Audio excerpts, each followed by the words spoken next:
پشیلەیەک کەوتە نێو چاڵێک و تیمەکانی بەرگری شارستانی ڕزگاریان کرد. نزیکی کاتژمێر 11 لە چاڵێکی نێو قوتابخانەی ڕزگاری کوڕان لەسەر شەقامی سیمەتری تیمەکانی بەرگری شارستانی لەلایەن کاتژێر قوتابخانەکەەوە ئاگادار دەکرێنەوە کە بێچۆ پشیلەیەک دەکەوێتە ناوێکێک لە چاڵە کۆنەکانی قوتابخانەکە.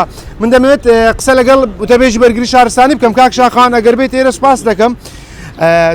کەی بوو ئاگادارکرانەوە و چیتان کرد بۆی پشیلەکە بە سەلامەتی لێرە دەربێن؟ کاتژمێر 11 ئێمە ئاگادار کراینەوە بەبوونی ئەو ڕووداوەکەوە لە ئامادەیی ڕزگاری کوڕان پشیلێک کەوتە ناوی ئەو چاڵەوە کە پێشتر ئەوە وەکو ئاوەڕۆ بەکارهاتووە، بیرێکی ئاوەڕۆ بووە، بەڵام ئێستا لەبەرەوەی سەریاندانە پۆشێ بیرەکەش کۆنا بۆتە هۆی ئەوەی ئەو پشیلەیە بەچکەیە کەوتۆتە ناوی.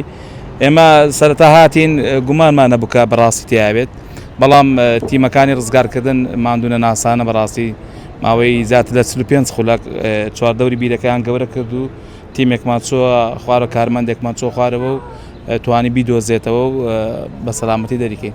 باش کاک شاخەوان لە حاڵەتی وادە چی دەکەم بۆ ئەوەی ئەم ئاژەڵە مەسەلەن بە سەلامەتی دەربهێنرێت؟ هیچ زیانێکی بەرمێ؟ ئێمە تیمەکانمان ڕاهێنانیان کردووە هەم لێرە لە ناو هەرێم هەم لە دەرەوەش کە لەسەر ئەو بابەتانەی گیر خواردنی چ مرۆڤ بێت چ ئاژەڵ بێت و ئێستا ئێمە بۆ دڵنیابوونەوەی خۆمانەوە تەسلیمی ڤێتەنەری هەولێرەکەین بۆ ئەوەی بزان پشکنینی بۆ بکرێت و سەلامەت بێت.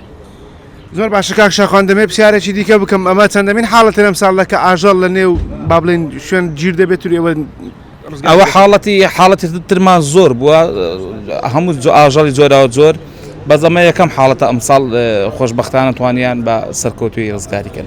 باشە دووبارە دەستان خۆش بێت و لەشتان ساغ بێتن. ئەمە جێتان لێ بوو قسەی وتەبێژی بەرگری شارستانی هەولێرە ئەو لەگەڵ ئاگادارکردنەوەیان لە ماوەی 45 خولەک توانیان پشیلەکە لە نێو چاڵەکەدا دەربێن و بە سەلامەتی دەریبێن و پشیلەکە ڕادەستی ڤێتێرنەری هەولێر دەکەن بۆ ئەوەی تەندروستی باش بێتەوە.